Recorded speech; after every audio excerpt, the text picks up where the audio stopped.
Bandeko balandi ya l'invité totombeli bino boye malamu na mokolo mwalelo bino baye bopesaka biso matoi na bino pona kolanda émission na bino to pesi bino matondi mingi lelo to yambi na katikati na émission oyo ya lelo mwana mboka moko bino baye boponaki epo azala molobeli na bino elongo na ye toko yeba kobeta masolo mingi oyo eza koleka na mboka na biso Congo boyebi ke actualité ezali ebele elongo na ye toko kende vraiment na lombangu ko sembola to yambele bino lelo mwana mboka oyo azali député national Bernard Kayumba o boyebi bino nyonso na bokebi mingi mbote honorable. Mbote madame.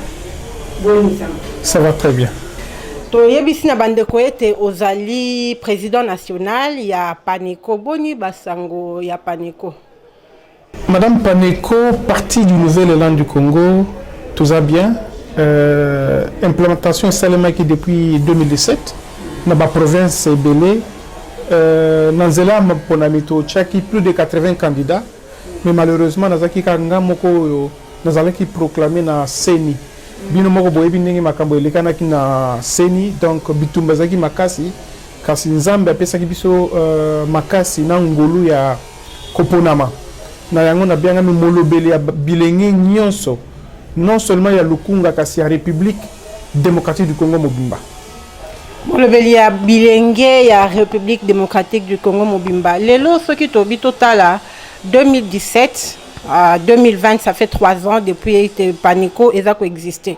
Alors ba motivation o pour ça yo ya ko s'engager na lutte politique. Lelo za satisfait par rapport ya musalo yo Paneko zo sala soko lobi que réellement za molobeli ya jeunesse congolaise. Il y a solo madame nam bianga mi molobeli parce que bilenge belé na mboka na biso mingi bazaka na ambition kasi ba ambition politique na bango zala toujours bloqué to freiner na batu songolo patala.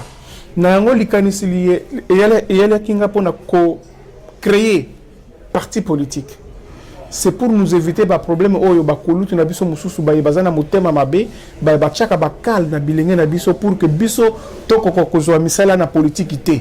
Na yango Paneko parti du nouvel élan du Congo. Nouvel élan na changement mentalité, nouvel élan na bizaleli na biso, nouvel élan na bien-être, savoir vivre collectif na mboka na biso. C'est pourquoi bilenge nyonso baye bazaki na mitakatano to na problème ya ko se faire aligner na ba parti politique ya minene bayaki na Paneko. Biso to yebaki na ko aligner bango basala ki musala makasi kasi politique et pemelisaki bango na yango balembate. Politique c'est de la patience aussi, la politique c'est de la persévérance. Na yango bilenge nyonso baye ko landanga baye ba ete que Paneko eza wana pona ko sunga bango parti politique na biso eza wana pona ko tombola bango pour que plus tard ba se retrouver na politique base à la patience parce que na politique oui madame biso bileni des fois na tendance ya cause la presser na ko accéder na ba fonction songolo pakala kasi détermination de to senga kana bilenge na biso na politique sans détermination sans courage na banzi ete ke okolekisa tana yo mingi kasi kozwa bokonzete na yango comme parti politique et bien ngami kozwa pouvoir dans les années à venir. Il est important que tous les jeunes viennent adhérer au Paneko. C'est un nouvel élan, une opportunité autopesi na batu nyonso na bilenge nyonso ya République pour que biso nyonso toza na bomoko parce que devise na biso moko ezali unité, développement paix avenir. Honorable nakati yote. Pardon, nakati yote devise à partir za yangwana même otuna nanga na linga kina yeba vraiment lelo Paneko eza lokola lipa na minoka bato nyonso kasi na yo moko soko vandi penza obengaki oza mobundeli ya jeunesse malheureusement obimaki yo moko bobele yo moko kasi lelo par rapport à la lutte au yozo mené pour la jeunesse congolaise et banakozwa vraiment et si quand esengeli parce que ça relève binonde beaucoup de relève à politique à lobby est-ce que oza satisfait ya misala au fait ngai na ba bandeko ba Holanda biso to ngai to e ba soki les lotango ozo vanda même na perchoir satisfaction ezali ya kobimaka ndengo bimaki député ou bien lutte à Paneko vraiment que et simbami pe oza satisfait na yango. Madame Nazali satisfait lisanga mobimba ya Paneko toza satisfait parce que lelo to akomona bilenge ebele non seulement Bernard Kayumba elenge ya boanya kasi bilenge ebele ya ba parti politique songolo pakala ba fandi pe bazalaki élu députés nationaux. Donc ezali lutte oyo to kinde nango malembe pour que mboka na biso parce que lobi kuna bakulu tuto bayaya na biso bakokufa liwa ezali o to bengi na lopoto renouvellement de la classe politique. Papa Kengo yo wana lembi asalili république mobimba banda out azaki elenge ti akoli lelo azako pema. Donc il faut qu'il y ait de nouvelles têtes baye bakoya ko pérenniser gestion de la chose publique. Baye bakoya ko sala misala ndenge elongo bani na yango na ko senga na bilenge.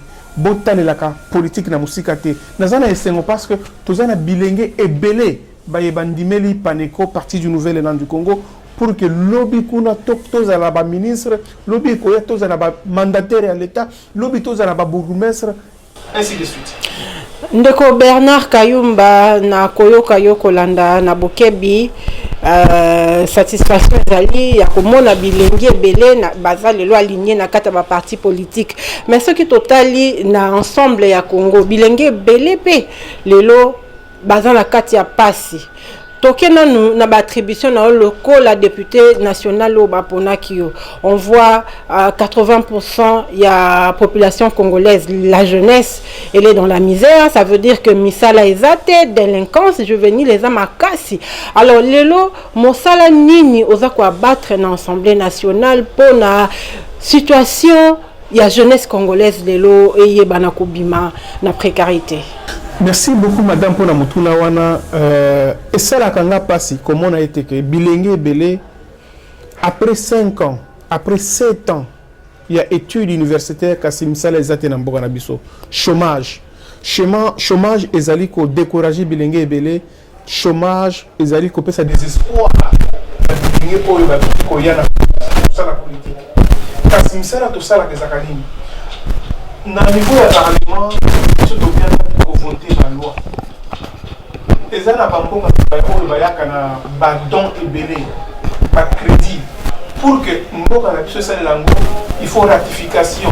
Il faut que les députés nationaux pour voter loi Wana. Il y a de cela quelques mois, l'Assemblée nationale est peut-être pour ratifier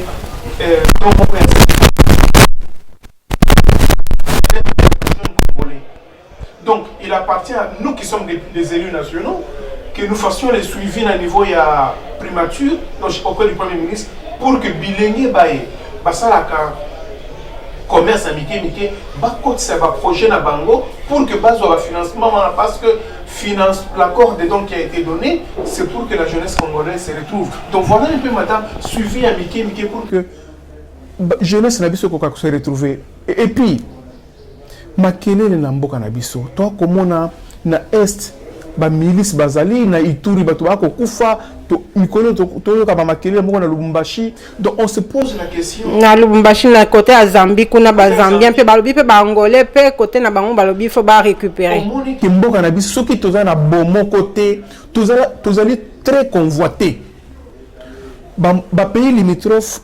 Chaque fois et boto la biso bitene ya mabele to toza la vigilant toza la discrète parce que mboka oyo c'est pour la jeunesse congolaise ba para na biso ba bota ki biso ba pesi biso bomoi donc biso il faut to bundela mboka pour que bapaya baya ko bota la biso honorable au côté pe likambango yeninga ke yana sima loko apo côté ngo to yebaka na ko continuer mais tozo yokate le long ndenge za boye population ayebi na partie ya Zambie kuna ba milice ba to batelemi ozwi na Angola pe côté kuna batemi na est ya RDC kutukolo bate mais tozo yokata moi sont des cloches à niveau à parlement même à niveau à gouvernement donc silence mort morotote comme on a makambo le kala ki na Virunga na parc Virunga nde babomaki ba gardien à parc gouvernement a lobby et loko mon côté makambo belé zolekana on dirait que RDC ezaka Kinshasa donc centralisation makambo nyonso ngambo mosusu etali ba konzité makambo ba atrocité zebe na mboka ni na côté ya gouvernement ni na côté ya bino ba ponami ya peuple. Alors le peuple se demande à qui se vouer maintenant. Le grand problème c'est quoi Bernard Kayumba? Madame, gouvernement et coalition ya kosala musala munene na o etali ba attaque surtout au salemaki côté à Tanganyika na donc Zambie et botoli presque 80 km il y a village moko kuna na Tanganyika. On a vu le ministre de la Défense à Tamboli na ba pays à SADC pour négocier diplomatiquement retrait ba troupe wana. On a vu madame Marie-Thérèse Ntumba, ministre des Affaires étrangères, yepé a bengaki ba ambassadeur ya ba pays au baza ko attaquer biso pour que à côté sa ba lettre oyo instruction personnelle qui na mokonzi mboka pour que makelele wana esila kasi vigilance dentro toi ko senga na population na biso ngai na lobaka que non c'est important que l'armée congolaise soit suffisamment outillée pour que ce qui va provoquer biso peto ba kozongisa chaque fois madame omoni que ce qui va tomboli biso toi kolobaka que non toko résoudre diplomatiquement si ba maîtriser bino ba congolais ba bi que bona bino na eloko moko lobate un pays puissant, un pays vaste, grand mais impuissant par rapport ya riposte na makamnyo so ele kanaka. Raison pour laquelle mboka oyo et bien ngami ko sécuriser l'intégrité du territoire national. Il faut qu'on investir na bilenge. Pourquoi qu'on investir na bilenge? Pour que lobby toko ko défendre mboka oyo ndenge longobani. Parce que lobby ce qui investissement na kati ya jeunesse ezate. Ndenge ni toko ko défendre mabele na biso oyo bakoko na biso batikela biso. C'est pourquoi une fois de plus soyons unis. Les équilibrations inutiles ba makele la pamba toti kango pambate toko zanga. C'est important que le peuple congolais a fongola miso. Ce que il faut qu'on dénonce. Il est aussi important de soutenir le gouvernement. Ce qui tout ça le gouvernement l'élo. Mais bisomo ba congolais critique. Quand est-ce que nous allons quand même applaudir que non awa basala ki mabe, awa basala ki mala. Mais c'est important d'appuyer. Et puis madame, ce qui est insécurité je pense que c'est aussi de notre faute. Si un pays est instable et qui misakaba opérateur économique et qui misakaba investisseur, c'est pourquoi Tomi Linganano apparemment biso ba congolais Tomi Lingagate ceux qui to bandani ko milinga na banze te bamakele la mike même na Kinshasa wa bato ba komi ko fanzala. Pourquoi? Parce que Tomi Lingité, on ne veut pas stabiliser l'économie de notre pays. Il y a un sérieux problème aujourd'hui oyo eza komitia malembe ezobota ba racine nango na RDC le tribalisme olobi awa peuple il faut amilinga to linga na biso nyonso mais lelo tozomona ekomi moluba ko ikovanda na ba Kongo te toke na ngamu mususu moto a est moto a est akoki ke na l'ouest te lelo tomoni ekomi baluba na baswahili et comme lelo makambwana ezokoma makasi ezozwa ampleur moko makasi Bernard Kayumba wana eza ko fragiliser toute une nation te na yango wana effort nini bino balobeli ya peuple bozo sala pona ko luka comme maintenir bomoko liboke moko ya Congo tozaka nango utakala. Madame omoni na famille makambo mazanga te kasi na nzela ya bwanya na nzela ya bolingo na yango na otay koloba soki Tomi Lingi République démocratique du Congo et ko tombwama oyo babengi tribalisme et comme na minoko ba congolais et belé na minusio. Pourquoi? Parce que Tomi Lingi te tout celui auto oyo a bien ami congolais il peut habiter dans n'importe quelle province sans inquiétude.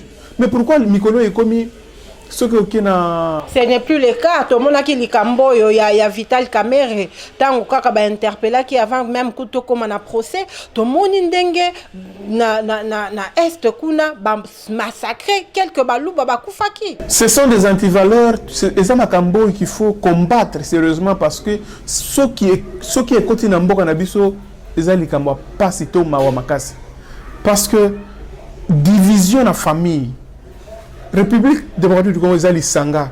Mais ce qui est comme cette division, il y a nakati ya lisanga wana poto kende wapi, poto sala nini.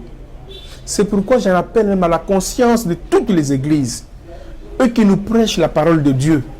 bayebisaka bana na biso bayaya na biso bolingo solo madame bolingo zaka na ozolo bango na monoko te il faut na bizaleli nini oza nango vis-à-vis ya peuple congolais bizaleli nini oza nango vis-à-vis ya voisin ton de konayo. C'est ça le problème. Lelo toza na président de la République Félix Antoine Tshisekedi kasi baza ko critiquer kaka biso ba congolais. Oh bino pe bato FCC boza ko tia ba bâton dans les roues pour na sa musala bien te yango na peka eza pe forme tribalisme. Conseil na ko pesa na tata mokonzi ekolo ezali abetakara ba provocation nyonso wana.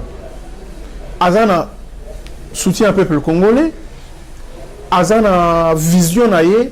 Je pense qu'il se focalise sur la réalisation et la concrétisation de cette vision-là.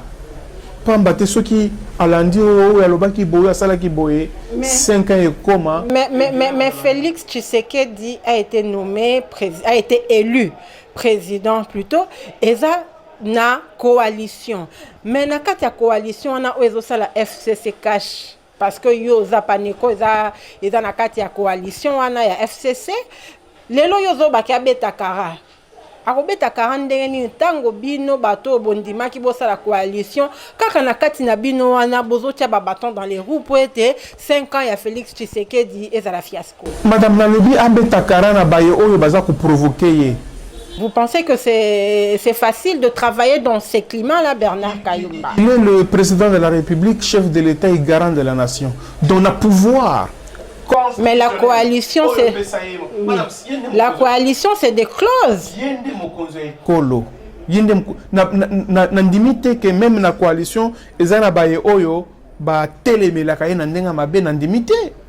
C'est pourquoi semaine passée na émission moko honorable Bernard Kayumba lobela ki que président de la République acha pembeni mutu nyonso oyo azana vision na yete. C'est important même la famille na yo. Ceux qui mutoye ko fanda na ndako na yo, azana vision na yo to saleni. Obenga na ye parce que akoya ko baby ça bikela mo ya maramu eza na ndako na yo. C'est la même chose avec le président de la République. Soki likambo songolo pakala to ministre songolo pakala ministre ya FCC, ministre ya cash to ya wapi azako respecter vision na yote, il faut s'il avait la majorité présidentielle Bernard Kayumba, on a vu car tant président a décrété état d'urgence ça tout le monde qui ndenge nini nangambo et comme qui nungundu vous voyez s'il a la majorité c'est facile mais na niveau oyo que FCC bino bozo détenir majorité. Madame Omoni, la politique dans la politique, tout dans la vie politique, ce n'est pas une parole d'évangile. Alléluia, amen. Donc, chaque personne, tout ça, a une idée, une réflexion différente. Mais la minute, ce que nous voulons, c'est la solidarité, la cohésion au sein de la famille politique. Parce que, le dérangement, tiraillement, qui en souffre, c'est le petit peuple. Tolingi biloko kolia et kitatalo na mboka na biso. Tolingi batuba salaka commerce facilement. Et là on a conseillé le gouvernement. Zando yango wana ba utu kobuka madame. Donc c'est une bombe à retardement. Ba mama ba sali 15 ans, 20 ans. Na zando lelo ba buki ba étalage na bango. Qu'est-ce que le gouvernement a prévu pour que ba mama ya lukunga, ba mama oyo ba vota ki Bernard Kayumba ba Coca-Cola sabana na bango. Voilà un peu le problème. Est-ce que les gouvernements actuels sont en train de... Les gouvernants, les dirigeants, Bazali, Kokanisa, Nengenini, Yakukaze, Mamana, Naoto Ikomona, na Bourgmestre, Yakomine, Kishasa, Basali, moi, Angara, Moko, Yamouke. Est-ce que, Nazando, il y a plus d'1 million de vendeurs, Kuna. Na moi, il y a Mouke, Nakomine, Kishasa. Ça va contenir qui? Memi bango na commune Lingwala esika wenze marché municipal ya Lingwala ezalaki. Je demande au gouverneur de la province ville de Kinshasa de prendre contact avec certains investisseurs qui peuvent baïbakoki kotonga zando ya sika ya munene. Ce n'est pas impossible que dans chaque commune, tout ça pourquoi ne pas avoir des grands marchés bazando ya minene dans chaque commune bazando ya bien pour que écoute sakambongo ebele ba maman pe bateka. Est-ce que cela était prioritaire? Ça doit être une priorité. Non, kobuka wenze, kobuka zando ya munene zaki prioritaire pour na. Je pense que c'était une distraction inutile. Tomituna, Madame Myriam, ce qui le gouvernement a décidé de déconfiner. Parce que l'état d'urgence, c'est aussi là le 9 ou le 8 heures. Donc, ce qui gouvernement, ton conseil des ministres, et ici, demande de me soutenir, donc, tu déconfiner d'ici le 9, le 10. Et il y aura un désordre incontrôlable au niveau de Zando. Parce que tous les pavillons sont vides. Bah, étalage, c'est Boukamaki. Ba mama nayokaki ba mama Zando misusu balobi bazo préparer ko sala sit-in kuna ko kende na gouvernorat de la ville mokolango kaka gouverneur alokela bango solution. Voilà un peu le problème que nous cherchons dans notre pays. Lorsque ba maman ba konde ko sala sit-in baza combien baza ebelé. Est-ce que police na biso ko encadrer bango, je ne pense pas. Donc ce sont un peu des problèmes que nous devrions, que les dirigeants devraient éviter pour que la population souffre. Parce que nous électeur ça fait 10 ans à foutre la cabane à l'université, le colo à côté de Zando. Les lots que nous connaissons, que nos places dans les athées, qui sont dans la commune de Chassa, les clients na Zando. Pendant que Mboka na biso za calme dans l'économie, c'est créer une souffrance sur une autre souffrance qui existait déjà. En tant que député national, je pense qu'il y aura des interpellations très bientôt. Malheureusement, tous allez un congé parlementaire, mais n'empêche que tous allez une dynamique, moi, comme député qui chasse ça, tout ça va descendre pour que toute la population na biso va voter qui biso va se là. Merci beaucoup. L'équipe enza mbango pe na likambo yo esali nungu mingi ezalaki eza déchéance. Il y a Jean-Marc Kabound. Alors, yo nakati il y a parlement. On vote qui paie pour que Jean-Marc Kabound akende. Madame, comment dit au pesa qui voit na yo. Nazali député national. Ngai na lingaka makele l'été. Na banze depuis le début de l'émission autour le but goza pacifique moto akimia. D'abord, quintessence il y a parti politique nangai. Bomoko, unité. Ce qui n'a pas Bomoko et puis n'a pas créé division pour la nini. Kasi, pour Nangai, Toli, tout conseil n'a pas fait ça na bande qu'on a vu il y a UDPS. Comme Maïsé Sopani, na Zelo, moyen le Kotango Izate, Baluka Mutumususu, va présenter na niveau ya bureau de l'Assemblée nationale, ma ponami SLM avant même clôture, parce que la clôture de la session, c'est le 15. C'est dans de presque une semaine. Mais vous savez que cela pose problème aujourd'hui au niveau, au sein des lieux de presse, qu'on a connu Madame, il n'y a personne qui est indispensable. Moutumo côté, ce que vous faites, ce qui n'a pas non, ne faisons pas la politique des individus. Ne faisons pas la politique en personnalisant les tâches.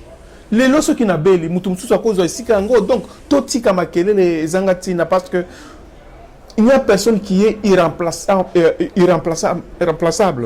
Tout le monde, on peut vous remplacer. Et donc je pense que nous Kotaki et Seleki tout se prendre en charge pour que moko na biso oyo akopona mana UDPS ba pesa biso kombo toko voter. Et puis, qui m'a écouté dans le bureau parce que la population est en approche à quel est le Kanakuna na parler du peuple été. Oui, quand on a dossier à Jean-Marc Kabound, to monaki ndenge nini bande kona bino ba mususu ba pozaki signature na bango me bayaki ko wanga na sima et kozaki ba problème ndenge bayaki ko toka ndeko mwana mboka Jean-Jacques Mamba wa azali député national et ça les liwana vraiment na ndenge ya moto azana immunité premièrement azama lobeli ya peuple yo au monde qui a un ndenge. Madame Essale qui n'a pas si personnellement pas si peu mawa. Comment on a que na mboka na biso bakende kotoka toko zwa molobeli député national na ba humilité na ye bazwaye neti un simple individu député national aza haut dignitaire de l'État et puis constitution na biso ezali ko protéger ye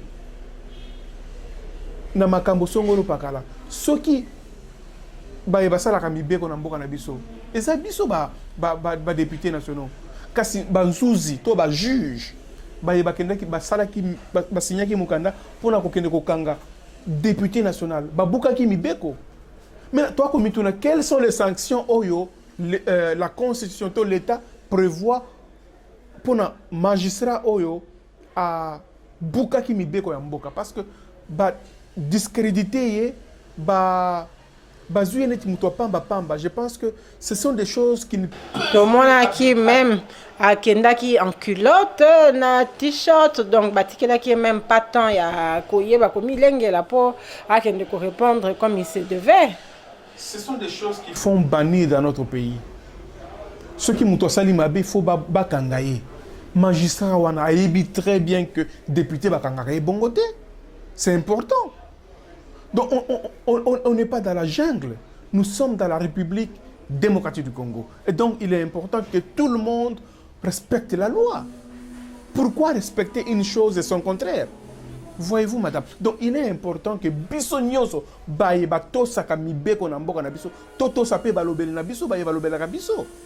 Il y avait une moyen ko yebisaye bazoyer. De la même manière au bazoa kan ndeko mende bazo toka na ba pantalon neti moyibi moko boye. Ce sont des choses à combattre. Quelle est la dignité que nous voulons montrer à la face du monde si nous ne voulons pas respecter nos textes réglementaires? Voilà un peu les problèmes que nous pouvons nous éviter entre nous pour que la République démocratique du Congo ait des gens capables d'être respectés à travers le monde. Ba lecture nini oza kosala lelo et comme le quoi slogan mais réalité na RDC état de droit. Madame, merci beaucoup. RDC était de droit à presque pseudo asika. Quand c'est état de droit lingi kolobapé et zo kende longo moko na justice.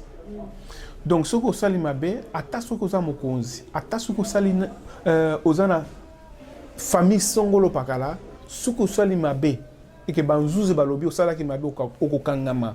Donc impunité ezali sous-souté, c'est pourquoi on a conscientiser mutu nyonso politicien to milengele na mayeto sala kana vi na biso pour que lobby to éviter mabe oyo ekoki ko komela yo et discréditer yo et kitisa le kumu na yo na quartier to na ville ya Kisha. Malamu ndeko Bernard Kayumba to monaki na tango bino bozaki ko kamba mboka bino bato FCC tango bozaki ko kamba mboka bazuzi bazalaki na un mot à dire te lelo to le belango pe ya bosolo olobi que bato nyonso ba milengela veut dire que lelo ba juge ba komi na droit na bango ozala moto à l'état ozala au gradé ozala nani devant la loi aux citoyens normal. Est-ce que le lot est en crainte de mon côté par rapport à ce que tu as dit que kundo la maïmaleka qui avant Félix Tshisekedi bino bozomo ate que bozala condamnable à makambebele. Madame Nangina Moko ndeko Bernard Kayumba a sali lisanga na parti politique ya Paneko parti Nouvelle-Élan du Congo en 2017 kasina no azwa fonction politique mon côté et lingi kolobake no na lingi te ba pokolangai mabe oyo to bolamu oyo bamsusu basalaki ngai batalelanga na ki député nanga sikoyo kobanda 2019 parce que to bandi musala en 2019 oyebi le pourquoi etindaki okende ko salier na FCC, donc ça fait partie veut dire que lelo oza ko endosser makamunyo so elekana ki na FCC même ce que ezaki 2 ans bien une année avant était bolonga na pouvoir parce que oza lié ya boza oyo bozo salisanga FCC. Madame, omoni lisanga oyo salema kala. Oyo kokota na lisanga on elingi koloba te ke mabenyo se salema kuna yo po izola tayo. Non, e ola tanga nzoto te. Ngai partie du nouvel élan. Et ça mon pepe asika. Mon pepe asika parce que ezali maboko pembe. Nano e iba mbonga mutute, nano sala musala l'état to pona ko bebisa. Kasi yango na ko bianga na bilenge nyoso. Tozali kolala et pourtant organisation ya kitoko ya malamu epesa milibiso pour que to profiter na eloko yo kalate maponami kozala bomona ka bilenge ebele chaque fois que maponami epusani babengana ka bango na ba parti politique parce que non ce sont des jeunes ils vont nous perdre le temps mais c'est ça le problème. Prenons-nous en charge et nous prendre en charge c'est adhérer dans un parti politique responsable pour que vos desiderata vos ambitions soit prise en compte. Pour le cas d'espèce, le PANECO a ses portes ouvertes pour tout le monde. Parce que, parce que même les mandataires, madame, les mandataires de l'État, ils banga. Les tomoni DG Office de l'État, Azana Makala, DG OVD, Azana Makala. Donc, ce sont des bonnes. Mais et ceux qui ont. Pourquoi on ne continue pas continuer? Parce que tout le monde est DG, 10 ans, 15 ans, DG dans une même entreprise. C'est inconcevable. Il est temps, Sikoyo, de remplacer les mandataires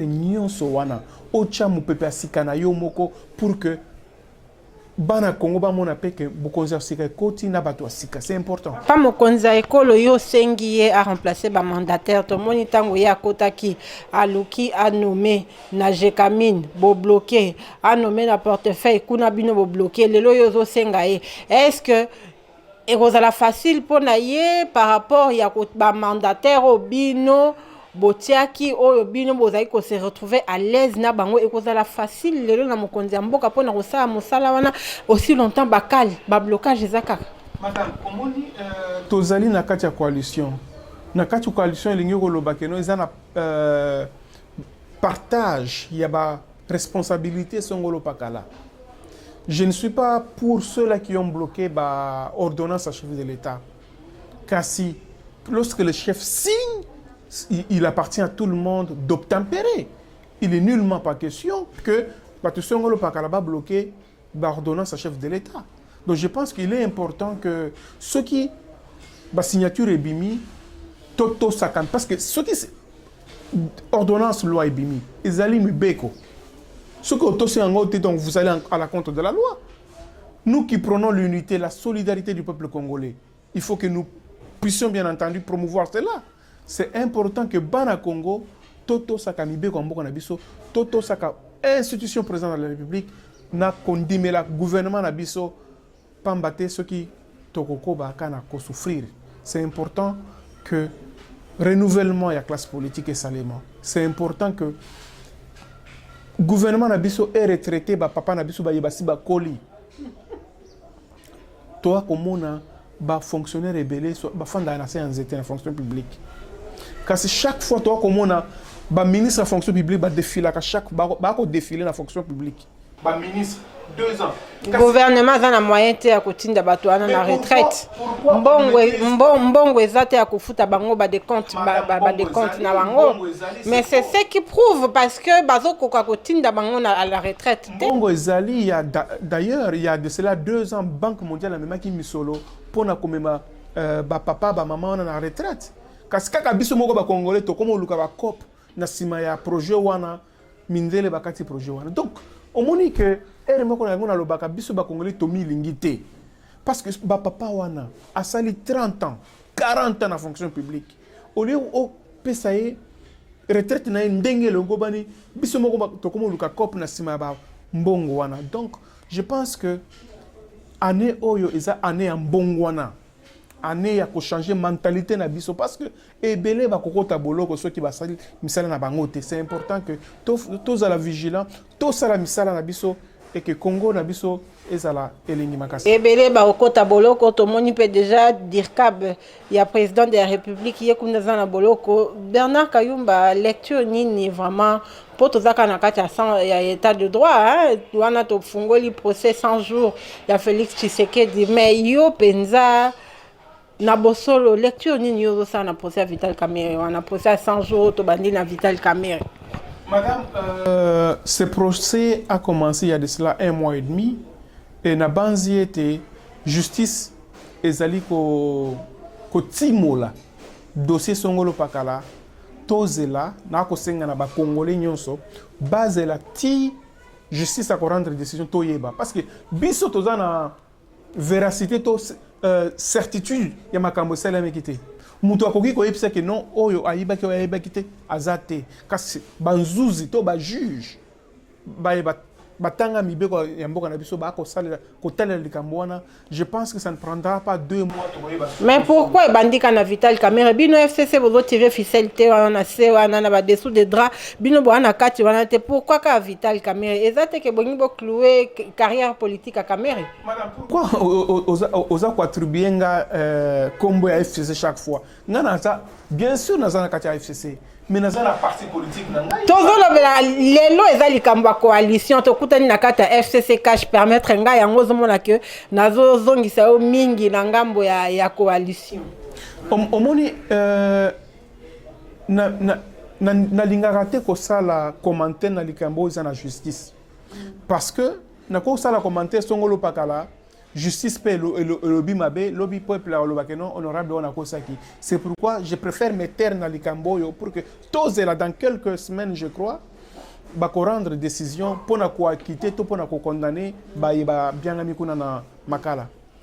Maman kokena suka ndeko Kayumba na moni ya kolobeza ebele toko yeba na kozongisa omukolo mususu poto continuer sika toko sukela, mais lelo au lobby tozonga mingi likambo ba jeune tozomona lelo ba jeune ebele bakanisi pour réussir dans la vie il faut seulement être dans la politique. Pe na moni appel na yo za ko sala ba jeune ba ko adhérer paneko ba jeune ba ya kokota. Est-ce que lelo pour réussir dans la vie il faut seulement passer par la politique? Par rapport à la jeunesse lecture na yango lelo même ba jeune lelo zo mona ke bato bazali susu na motivation te ya okende na ba entreprise ya koluka musala même koluka ba bandesika moko amukie, parce que ils savent que pour avoir de l'argent ici en RDC il faut être politicien. Conseil minimum. Madame, c'est vrai, pour réussir la vie dans notre pays, il ne faut pas nécessairement passer par la politique. Kasinambo Ganabiso, Toyebi licenciement massif, Toyeba recrutement massif. Donc chaque fois, misal les athées. Et là, on a Kolinga Isaac, la force politique. Il y a Paneko, parti du Nouvel Élan du Congo. Ceux qui ont une force bilingue et belé, comme ils ont influencé les dirigeants Nabiso, vous verrez que parmi nous, nous allons créer de l'emploi. Il y a un bengi bilingue qui sont dans la politique. Parce que ceux qui ont offendé Nandako, ceux qui ont CV wapi, ceux qui ont CV batchang na tiroir, ceux qui ont CV songolo pakala, batumbi na pokwa. Donc à quoi bon? Parce que création d'emplois est athée. C'est pourquoi on a mis tout à chaque fois. Au lieu que le gouvernement a affecté autant de millions dans la construction et barrage, construction et pourquoi ne pas affecter autant de millions aussi pour créer des salaires à jeunes? Par exemple, construire une usine de fabrication il y a sapato, il y a savon, des usines vers Maluku là-bas, beaucoup, ça va créer de l'emploi. Voilà un peu des choses que nous pouvons faire dans notre pays pour que nous redonnions de l'espoir à la jeunesse qui est aujourd'hui désespérée, découragée parce qu'il n'y a pas de l'emploi. Donc la politique, c'est issu moko oyo bakoki ko salela olia ko kanga maboko ko fanda na ndako baya to sangana to tombola lokuma mboka na biso. Balobi pe Bernard Kayumba alinga ko sauter mingi na ba occasion pona asala bashona ye politique na okaki bande ko mokolo bayango. Bon tomoni lelo to lobela likambo ya Covid ndeko Kayumba tomona ki na ba sensibilisation par rapport ya la population. Mais les lois en tant que député national, Mbelani ne sont pas bêta parce que les Kinois vraiment très sceptiques babi corona ezate na RDC. Mbela na kopesa na ba Congolais nyonso na ya Kinshasa en particulier ezali Tomi Lengele parce que bokono yaki mena minitio comme kokita. Et comment kita balobi pic muyembe kuna balobi ke pic tozoko atteindre déjà 3 millions lobi et comment kita ici ndenge nini. Kufanzala total taux de mortalité, taux nombre de gens qui kufa na boko na coronavirus na nombre ya ba kufa nzala. Il y a pas match. Ba kufa nzala baza ebele que ba kufa na coronavirus. C'est pourquoi na sengi na gouvernement na biso ba déconfiner to yeba na ko lukambongo parce Il y a beaucoup de jeunes qui sont Gombe. Comme Gombe, moyen balai, ça va moyen vivre. C'est pourquoi on préfère vivre avec la maladie. Il y a la malaria. Mais Bissot, nous vivons avec la malaria des années et des années de la même manière. Donc il va falloir que Bissot, Moko Congolais, Tommy Lengela, la geste barrière, pour respecter distanciation sociale pour que Bokonoana et Kokana Bissot. Ok, Bernard Kayumba, quel avenir pour la RDC? Na maïnyo so ça la brosser rapidement lecture yo ya makamnyo so ça la quel avenir? L'avenir de la République démocratique du Congo est radieux. Et aux alamala mingi ceux qui congolais atiki motema mabe. Ceux qui congolais atiki kimoibi ya mbongo à l'état. Ceux qui congolais alobi to bongisa bisika nyonso to salaka. Et kozala kitoko pe et kozala mboka oyo tokotonga enoko bebisa. Na yango toli oyo na kopesa na bakonzi ya kolo. Toli oyo na kopesa na congolais nyonso. Tozala na motema boboto, motema malamu, tomilinga, spamba te, toko bebisa oyo, nzambe apesa biso, nzambe apambola bino. Nzamba pambola bino wanezaki liloba ya suka ya honorable Bernard Kayumba bandeko batali na apesi bino matondo mingi bino baebozalaki ebele liboso ba etando na bino eke pona kolanda émission na bino l'invité tokutani na mikolo mizali koya. Merci na équipe technique nanga ya accompagner nga mikolo nyoso. Nzamba pambola Congo apambola pe bino. Au revoir.